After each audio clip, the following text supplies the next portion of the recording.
Hey there. I want to talk about my surgery for ovarian cancer in this video. So, I was diagnosed with ovarian cancer, and the CT scan and the MRI did not clearly depict what was going on in my lower abdomen. They knew I had a mass, which was, they knew it was cancerous. It was on my left ovary.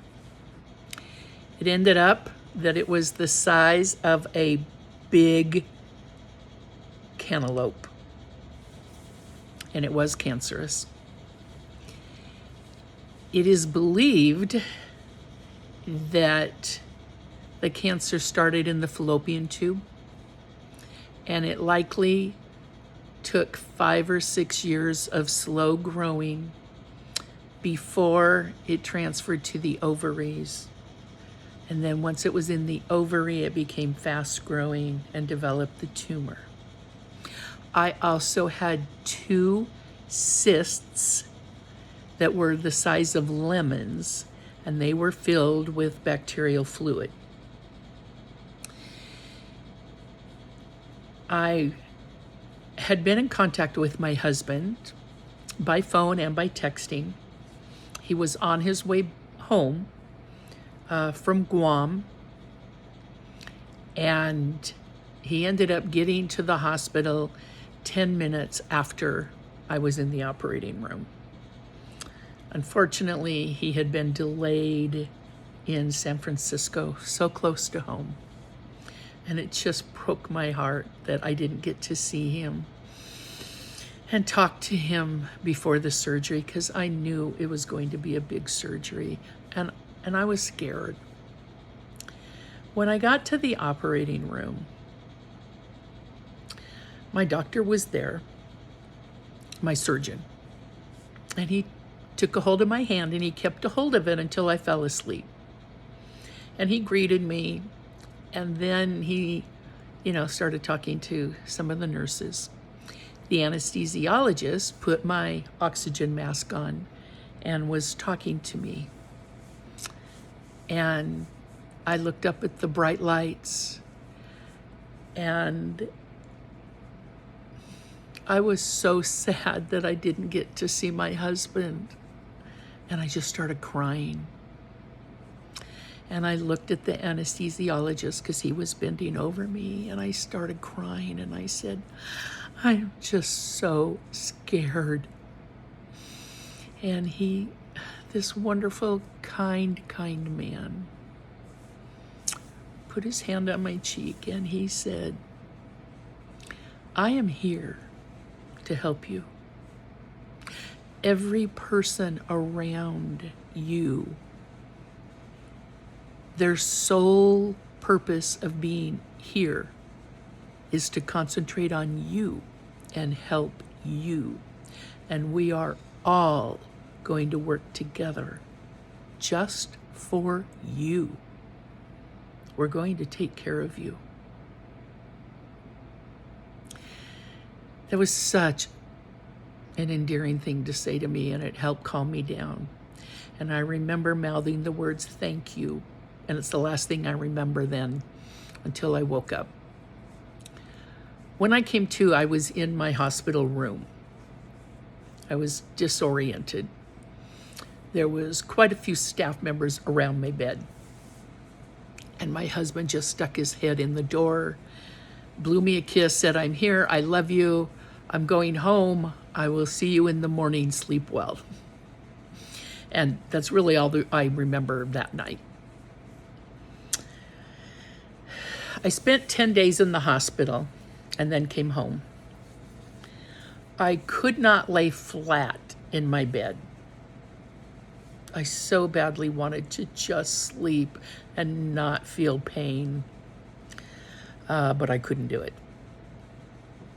I ended up actually sleeping on the couch that I'm sitting on right now. It reclines. It doesn't recline completely flat, but it goes back enough that I slept out here. for probably the first week and a half. And then for a week, I would go to bed so that I could be next to my husband. And I would sleep for an hour or two, and then I'd be in pain from laying flat. I had horizontal staples, 10 inches of them in my abdomen, or on my abdomen. So laying flat pulled on my abdomen. The surgery itself took 5 hours. And I was really sick. I was antsy to get out of the hospital. I was tired of seeing the same thing. I was alone a lot. My anxiety was building. I came home, and I didn't like being home either. I just was miserable for a while. After 3 days of being after my surgery, I was throwing up because of the narcotics, and I said no more. So on the 3rd day, they started only giving me Tylenol and Advil. I was uncomfortable, but I stopped throwing up, and that was so difficult, to be nauseous and sick when you've had abdominal surgery. And it was a big surgery. Now, the tumor, the cancerous tumor, was laying on my colon, and it was laying on the rectum portion of my colon. The rectum is really the last 6 inches of your colon, and it attaches to your anus. But it's still the same tissue as your colon or your large intestine. The tumor transferred cancer to the outside of my colon. So that was part of the confusion, that they couldn't tell what was going on with my lower abdomen and whether I had cervical cancer or colon cancer. They just couldn't tell. So before my surgery, because they couldn't tell, they had a nurse come in and measure me and mark me for if I needed a colostomy. That's where they bring the colon to the outside of the body, and then you have a bag that your feces go in. That was anxiety producing for me as well. As it turns out, my colon itself, the inside of the colon, was cancer-free. It was just the lining, the outside lining, that had a little cancer transferred to it. So they were able to remove 6 inches of my colon, the rectum portion of my colon, and reattach it. And I found out after the surgery that they had the colon surgical team on standby. And in fact, during my surgery, my surgeon consulted with the head of the colon surgical team as to what would be the best approach for me. So they were able to reattach it, and therefore they did not need to do the colostomy. I went through a lot of anxiety during the first few weeks from my surgery, well, before my surgery even, until my first chemo treatment. Part of it was just not knowing what to expect. Part of it was me and my mind just exaggerating the unknown. I am very claustrophobic. They give me something to help me relax when I have an MRI, because I will not willingly have that done without relaxing first. If you've never experienced claustrophobia, count yourself blessed. because those of us that suffer from it, it can be debilitating. I can't even read a book about spelunking, where people go into caves and they'll crawl in. Just even mentioning that just gets me starting to hyperventilate. I can't even think about stuff like that. I knew that I needed to have a port put in because when I was in the hospital, they had a really difficult time getting IVs started, and then they'd blow out after an hour or two. So 3 weeks after my surgery, I went back to the operating room and they installed a port. They go in through the side of your neck and thread it down, and it's just right here. This is the port right here. It's round, and that's the surgical site where they put it, where they actually put the port in and attach it to the wires. So I imagined that this was going to be extremely claustrophobic for me, knowing that it was in my body and there was nothing I could do about it. And also knowing that when they drew blood, they were going to take it from the port, and they also were going to draw the lines for the infusions. And I'd have to be hooked up from here to the IV pole for 5 to 6 hours. It turns out it's not as bad as what I envisioned. But without knowing that, I had very high anxiety. I would call my husband over when I felt that anxiety rising, and I couldn't stop it on my own. And I would just say, "Tom, I need you." And he would come over immediately and sit beside me and hold my hand and talk to me. If he got me thinking of something else, that was helpful, because then I would slow down my breathing and concentrate on something else. Often he would just say, "It's going to be okay. You'll be fine." And I wanted to smack him, because how did he know if I was going to be fine and be okay? I did not feel fine, and I felt myself getting more and more anxious and hyperventilating and actually having little, I want to call them panic episodes. They weren't full-blown panic attacks, but they could have become that. I have never had a panic attack. I have never had a panic episode. It was scary, very scary.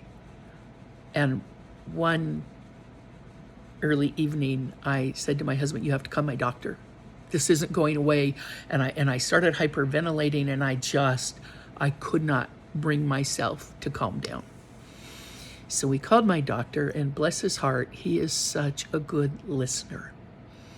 I also am obviously not the first person that he has had as a patient that has suffered from high anxiety. So he prescribed Ativan. My husband went and picked it up, and I took one.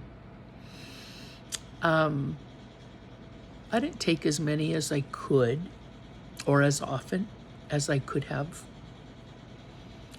So that tells me that it was psychological, but it did help. It did help. And I guess one of the messages I want to convey is these are real feelings that you have. And at first I was a little embarrassed about my anxieties, because it's not something I'd ever experienced before. But be true to yourself. Talk to your doctor about it, because they can help you, and you are not the first person that has had one of the symptoms that you're feeling. And they can help you. This journey is about learning to take care of myself through new experiences. And I've had to be very open in discussing my anxieties, my vulnerability, my constipation. If I don't talk about it, they can't help me find relief.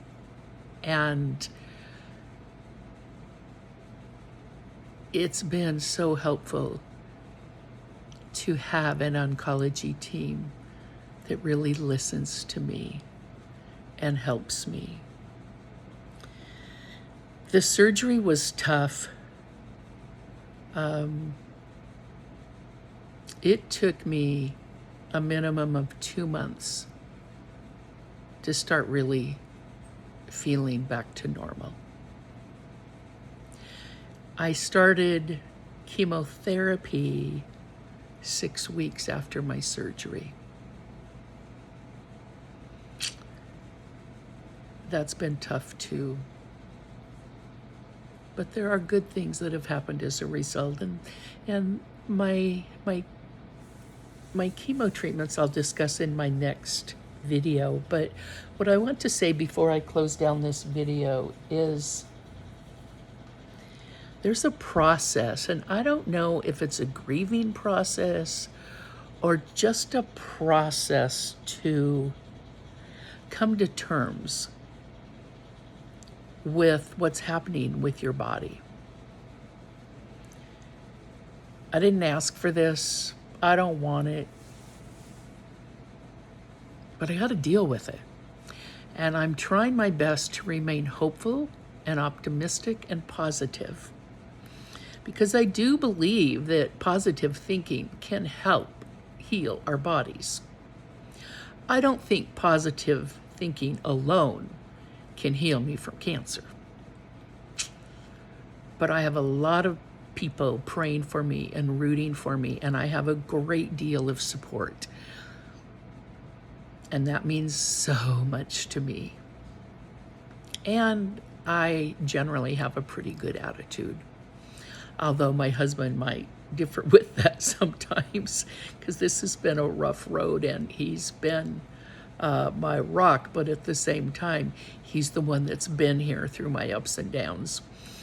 And so he gets to hear me. But this has been a learning curve for me. I don't know what my outcome's going to be. I'm only halfway through my chemotherapy treatments. My numbers are good in terms of my cancer markers right now.